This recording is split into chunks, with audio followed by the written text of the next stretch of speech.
Welcome. This is the fourth Rachel Carson lecture. It's a series of lectures sponsored by the Ocean Science section of the American Geophysical Union. And we're very honored today to have Jane Lubchenco present the lecture.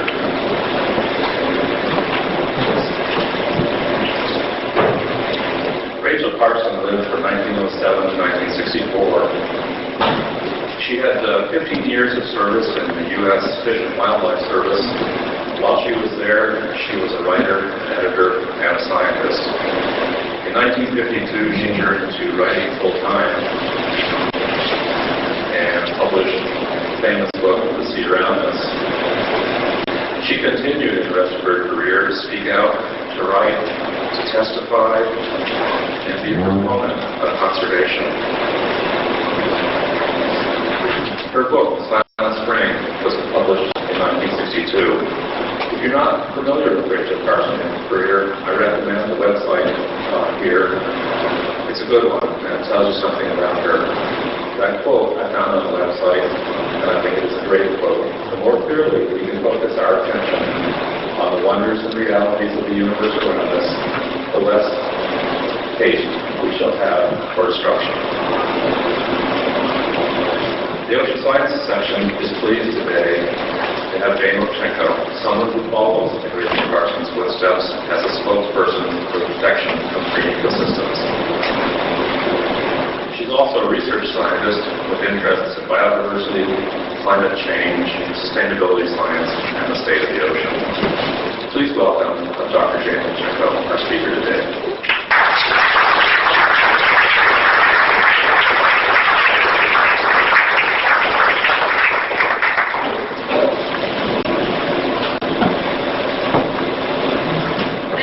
Indeed, Bob.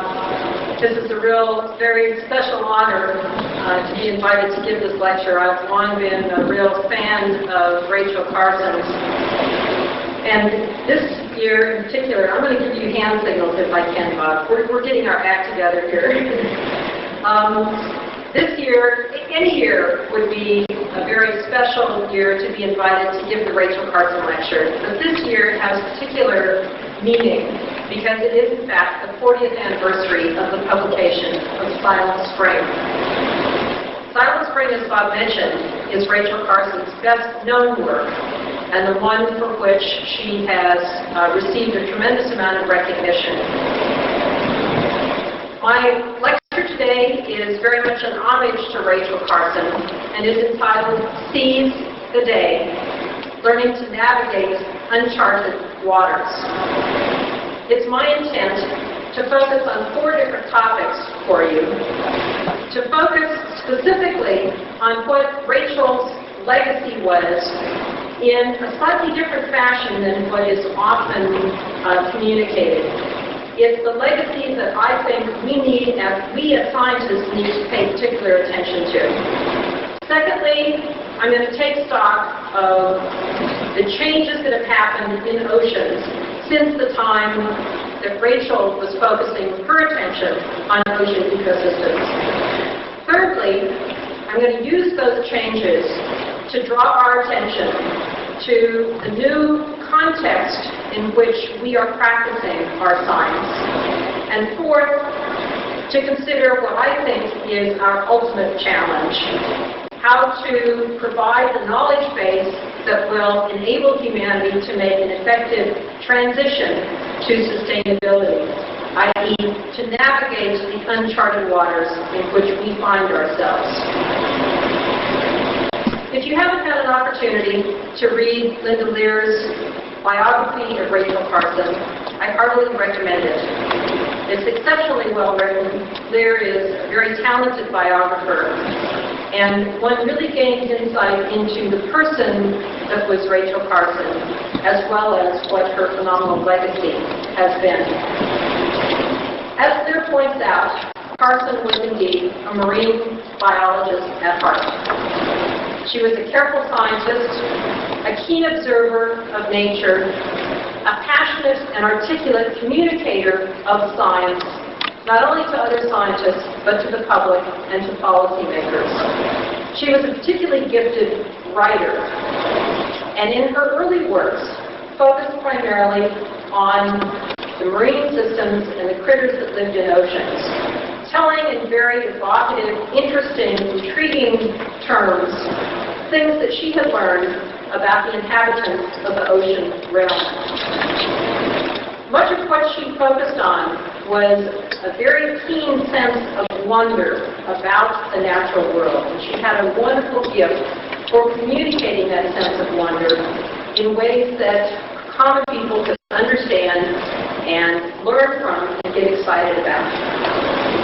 By the time she published Silent Spring in 1962, her focus had shifted from simply communicating a sense of wonder and describing what life under the surface of the oceans was like, to a much more passionate defense of the natural world, a strong commitment to defending the natural world against things that she saw as emerging threats, emerging challenges. Much of what has been said about Rachel focuses on this Silent Spring and her legacy.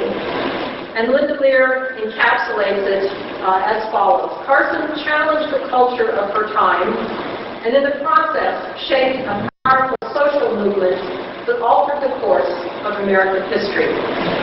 This is a photograph of Carson testifying before the Senate Government Operations Subcommittee hearings on environmental hazards in 1963. So in addition to writing about the potential hazards of DDT and other environmental toxins, Rachel courageously spoke out in defense of the natural world, not only at hearings like this, but also much more publicly, for example, on a series that Eric Severai did with her. And in fact, she provided input into the President's Science Advisory Committee at the time, and you can see her on the far left here, meeting with them. I can't imagine anybody meeting around a table shaped like this today. That really gives you a sense of the time, doesn't it? Lear summarizes the legacy that Carson left with some of the following points that I just grabbed off the dust jacket of her biography of Carson. Lear says she alerted to the world the hazards of environmental toxins. She transformed colorless government research into brilliant popular books. She challenged the culture of her time and shaped a powerful social movement that altered the course of American history. And she transformed the way we understand ourselves and the living world. All of that is true, and yet I think Rachel Carson's legacy is in fact even more than that, because it was so grounded in science and in incredible science. Much of her legacy, I believe, is focused on the potential role of science in informing us about what's happening to our world. The role of science is talked about at great length these days. We hear an awful lot about it when governments such as ours are thinking about possibilities of increasing science budgets, in particular that of NSF. What good is science? People are often asked. And the answers are usually portrayed as including these four key things. An investment in basic science improves our lives. It improves our understanding of diseases and of how to make people well or prevent disease. It provides labor-saving devices, communications, education, and satisfies our innate intellectual curiosity. Other historic roles of science have focused on the importance of scientific understanding to achieve national defense goals, national security, enhancing national prestige. For example, the race to get into space or to have the first people on the moon. Science is often promoted as an engine of economic growth, and this is often given as a very strong rationale for investing in science. And in fact, all of these are true and more. But in addition to these, the role of science in informing our understanding, I think, is often overlooked. And Rachel Carson's legacy reminds us of this importance of informing. Decisions are made by individuals and by institutions. Those decisions will be better in the long run if they are informed, if they are guided by the best possible understanding. Our understanding of how the natural world works, of how the social world works, and of how they interact. Science is critically important to document the changes that are happening in our world, to understand how those changes are within the context of natural perturbations in the Earth system, and what fraction of them, for example, can be attributed to anthropogenic effects. Evaluating likely causes of different possible policy options is best if it's informed by the best possible science and helping to develop solutions. We have seen a long, distinguished history of science as in the role of informing our understanding, not only through Silent Spring, but through a series of other scientific assessments in particular, international scientific assessments as well as national scientific assessments, providing this key role of informing. So I would just remind us that one of Rachel Carson's legacies is really a focus on the key role of science in informing our understanding of what's happening in the world, why it matters, how it affects us, and how it affects the rest of the world. Let's turn now to a consideration of the marine world that Carson loved so much. There have indeed been numerous changes in our oceans since the time that she was busily playing at the edge of the sea, particularly along the eastern seaboard. This particular shot is one that is in Lear's book and is one of Carson's favorite spots. There have indeed been numerous changes in oceans. I want to highlight first public perceptions of oceans and then contrast with that with some things that we actually know. In Carson's time, and still today, many people, as evaluated through public polling, have the notion that because the seas are so immense, so bountiful, that they must in fact be inexhaustible. They are certainly so huge, they must be impervious to human influence, and are infinitely resilient. They are indeed mysterious and unknown. And this whole series of themes characterizes general public attitudes around the world toward oceans, toward marine ecosystems. And this, in fact, was very much the case when Rachel Carson was alive. It is still true today, although beginning to be questioned in some regards. One of Carson's legacies is a focus on pollution. And many people in the United States today and around the world, if asked what are the most serious problems in oceans, will allude to pollution as the greatest threat. Oil spills in particular, but also just general trash and whatever it is in someone's mind that might be causing fish kills is just sort of generally thought of as being some kind of pollution. So pollution is in fact often focused on as one of the most serious threats to oceans. What do we actually know? What has been documented scientifically? What can we say with confidence where we have some understanding of what the causes and consequences are about the global scale changes that are happening in oceans? I want to highlight 6 of these very briefly for you. These are global scale changes for which there is good documented evidence. They're not all the changes that are happening, and they are not necessarily all those that we suspect of being the most important. But they are global in scale, and we can document them. And I take this from an article that was in Science a few years ago by Peter Matusik and his colleagues, and updated from that. I'm focusing on oceans, but I'm going to draw attention to changes that are happening on land, in the atmosphere, as well as in oceans, because in fact they all obviously affect oceans.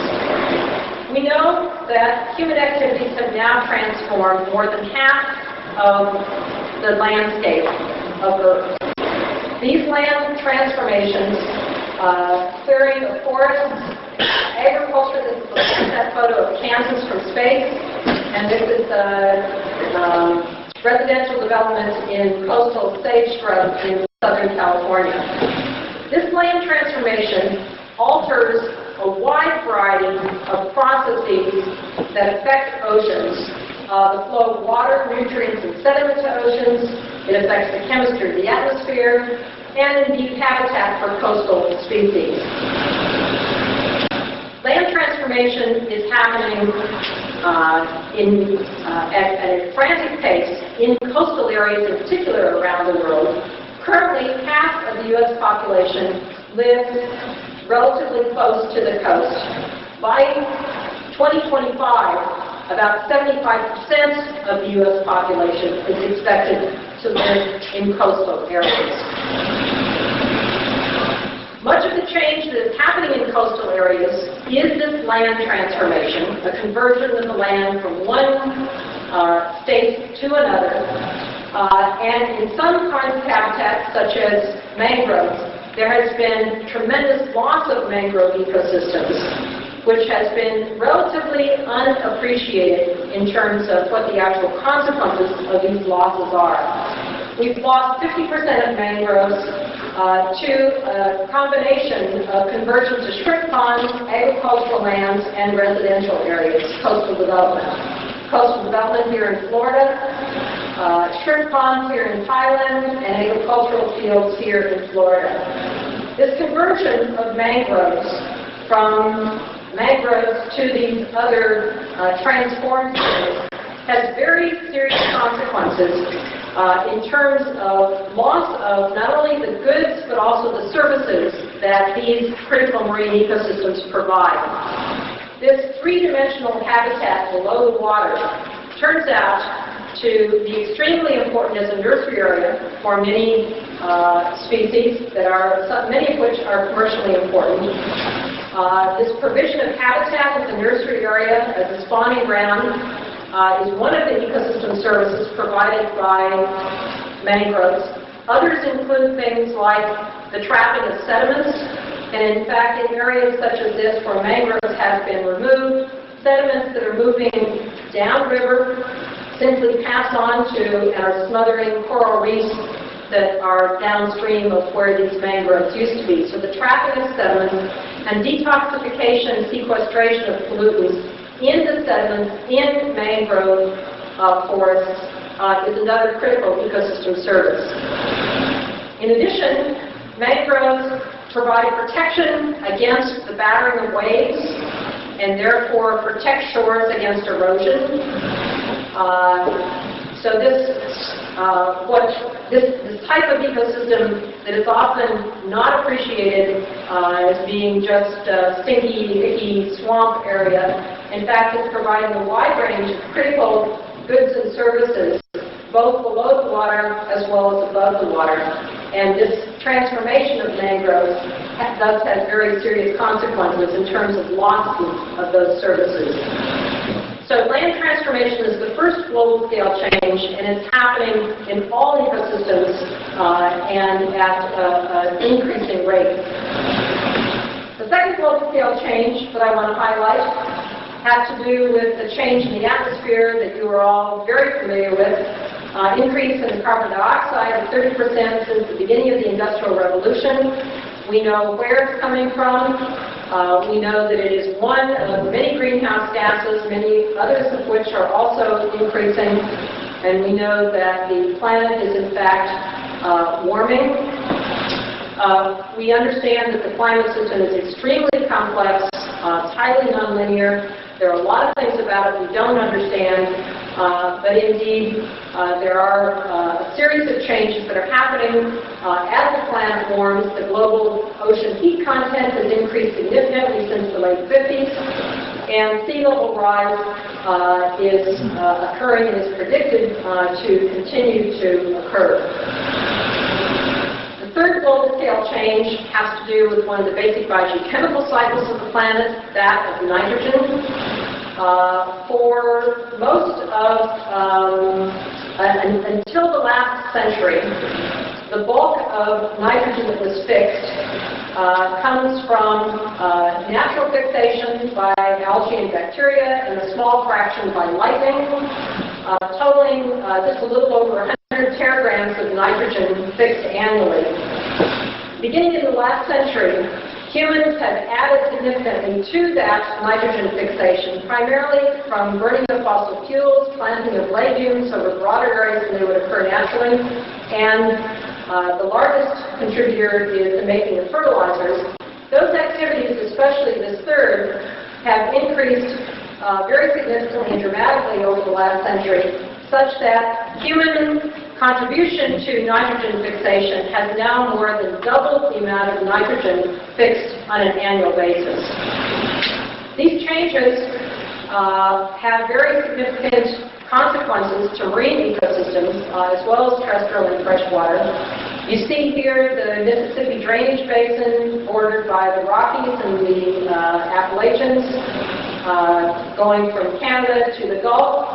And all of the vast amount of nitrogen that is applied as fertilizers, as well as some contribution from livestock and airborne contribution from burning of fossil fuels, is resulting in this zone of hypoxia and anoxia in the Gulf of Mexico, seen here, which is now has been documented to be as large as the state of Massachusetts, most recently, the size of which varies from one year to another, depending on a variety of factors, rainfall and others, but in fact has been increasing over time.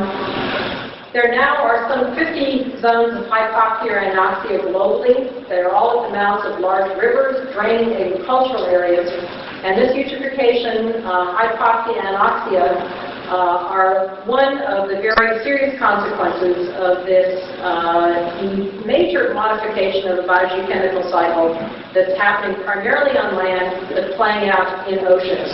The second consequence is the stimulation of a number of, but not all, harmful algal blooms, many of which are increasing in frequency, intensity, and extent. There's good documented evidence that many of these are increasing. We don't always know exactly what triggers each one, but the phenomenon is undoubtedly related to this increase in nitrogen in coastal waters. So we're seeing changes in the land, changes in the atmosphere, our climate systems, changes in biogeochemical systems, and specifically that of nitrogen. And the fourth global scale change that I want to highlight has to do with water. The fact that humans are utilizing more than half of the available surface fresh water. Agriculture alone accounts for 70% of that. And the consequences of this is very significantly reduced and altered water flow that affects not only inanimate species, but life in estuaries and salinity in coastal waters, in some cases with pretty serious consequences. The fifth global scale change has to do with loss of biological diversity. The background rates of extinction are estimated to be between 100 and 1,000 times background levels. I'm sorry, I didn't say that correctly. The loss of biodiversity now is 100 to 1,000 times what it would be without anthropogenic influence, i.e. compared to background levels of extinction. And there are a very large number of species, some better known than others in oceans that in fact are seriously threatened. The drivers of the loss of biodiversity on land are primarily habitat degradation and invasive species. In oceans, they are both habitat degradation, invasive species, as well as overfishing, with some very serious consequences to biodiversity in the oceans. And the final global scale change that I want to highlight for you has to do with fisheries directly. About 2/3 of our major marine fisheries are fully exploited, overexploited, or depleted, whereas only 40 years ago, only 5% were in those FAO categories. This is a plot of the fraction of resources that are in these different FAO categories through time. And you can see that during the early 50s, or during the 50s and 60s, a very significant fraction of fisheries were in this underdeveloped phase, available to be exploited, new resources that were out there, and by 1970, there is nothing that is underdeveloped. Still significant fraction developing, but a significant increase in senescence and in mature phases, such that over this period of time, we've seen a very significant change in depletion of global fisheries. In addition to the total amount of biomass that we have been removing from oceans, our fishing activities have been highly selective in removing higher trophic level species from marine food webs. This is a figure created by Daniel Cawley to describe this concept. This axis is intended to be trophic position with high trophic level species and lower trophic level species here through time. And what we have been doing is fishing down marine food webs, removing the larger and larger components of ecosystems, with consequences that we don't fully understand, but that are in fact beginning to play out in some ways that look like they may be quite serious. Some fishing methods result in destruction of non-target species. This is a trawl from the Gulf of Mexico that was intended to catch shrimp. And if you look really, really hard, you can see a few shrimp in this photograph. Most of what is in here are other critters that are thrown overboard as bycatch.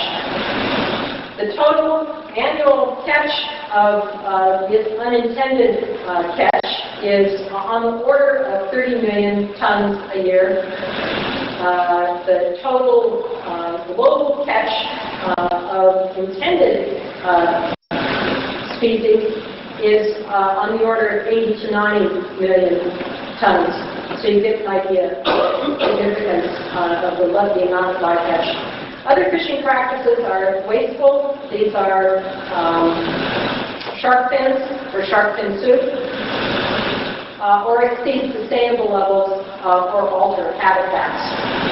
So the bottom line for this very brief summary of global scale changes for which we have good information and can document the changes is as follows. This is the fraction of the change, and these are the different changes I mentioned. The fact that we have transformed more than half of the landscape. We've increased CO2 concentration in the atmosphere by 30% since the Industrial Revolution. We currently utilize more than half of the available surface fresh water.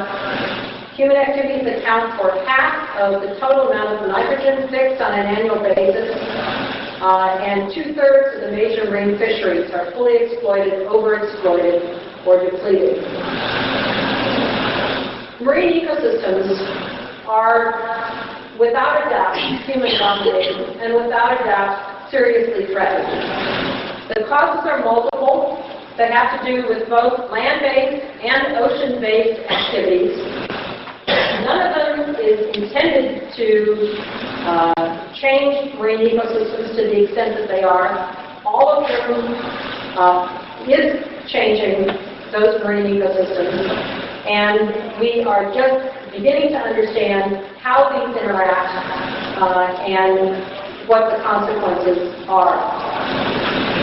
These human activities then, on land and on the oceans, are inadvertently changing the physical structure, the chemistry, the biology, and the ecological functioning of oceans around the world, and indeed of the entire planet.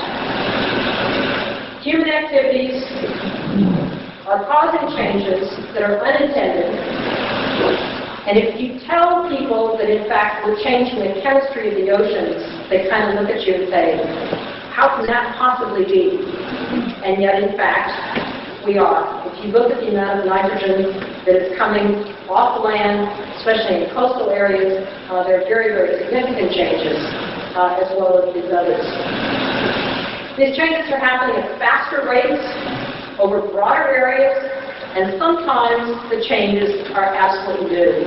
So some things like land transformation are nothing different than what humans have done forever. We've always transformed land. What's different now about land transformation is the rate at which it's happening and the area over which the total effect is happening. Some of the changes are in fact new. Many of the persistent organic pollutants that are about which Rachel Carson was concerned, or other new compounds, chlorofluorocarbons, for example, are new. They were inventions, and in fact, they are sometimes creating problems that were obviously unintended. The point here is that now is a very different time on Earth from any time in the past. The rates of change, the scales of change, the kinds of changes are fundamentally different from any time in the past. And as a species that has set in motion a series of activities, we have to come to grips with the reality of these changes. There is indeed now a new context into which we need to think about these changes that is very different from what we understood the world to be like during Rachel Carson's time. The events of 9/11 have focused our attention on, as individuals, what's really important to me in my life and how I want to spend my time. Those events have focused the attention of our government and the country on national security, and with an intense focus on preventing terrorism. There is an additional unappreciated threat that I believe is far greater than terrorism, and that is the significant changes to the ecological systems of the planet that in fact provide our natural security, a term coined by Charles Alexander of Time magazine, for whom we have to thank for many of the wonderful, not only cover stories, but special issues on environmental issues.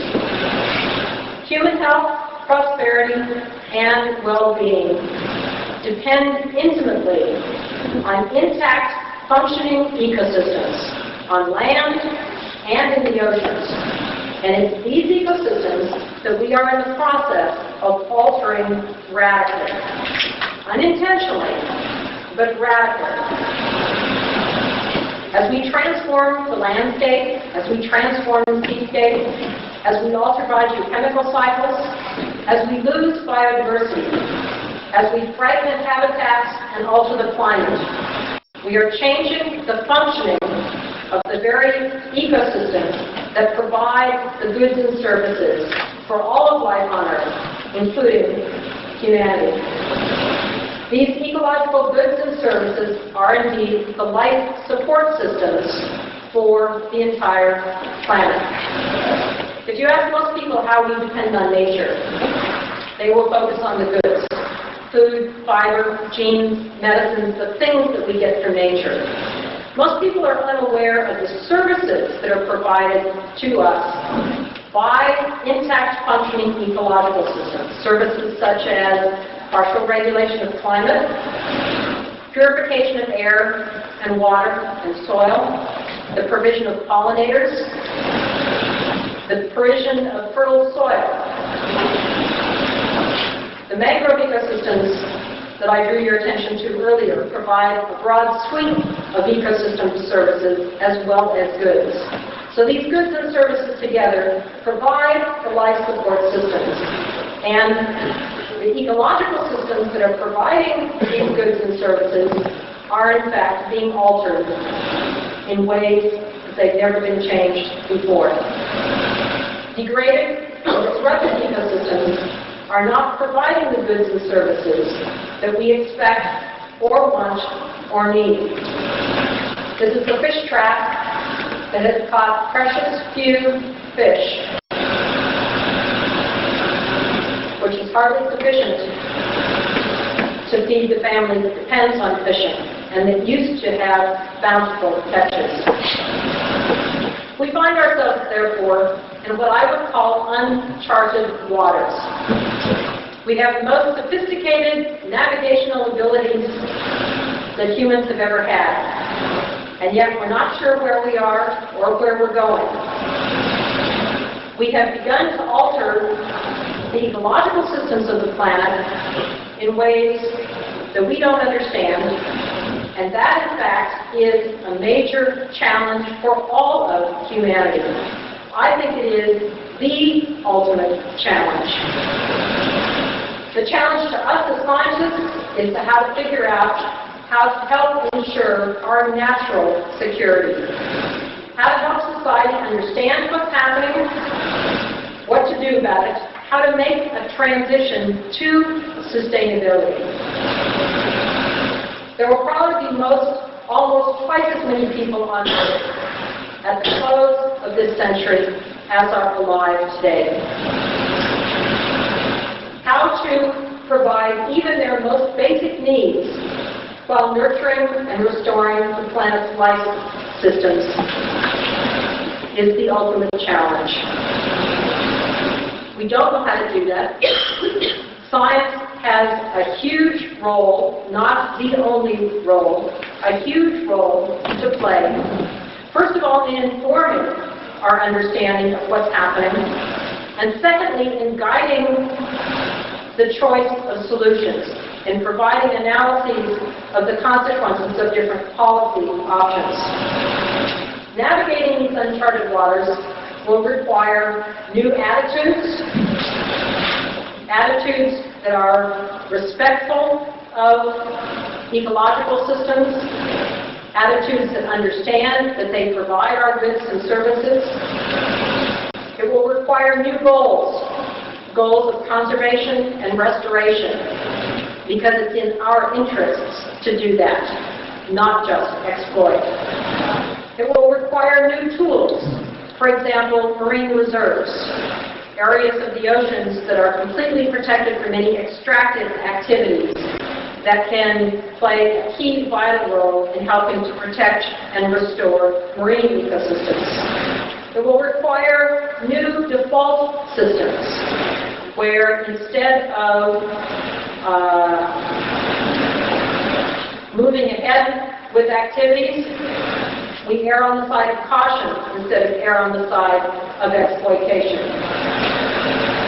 It will require significantly better information about what's happening, especially in the marine portion of our planet, and more effective institutions that in fact can deal with and respond to the very significant challenges that are ahead. There's no doubt that we are entering an era of increased uncertainty. We should be expecting surprises.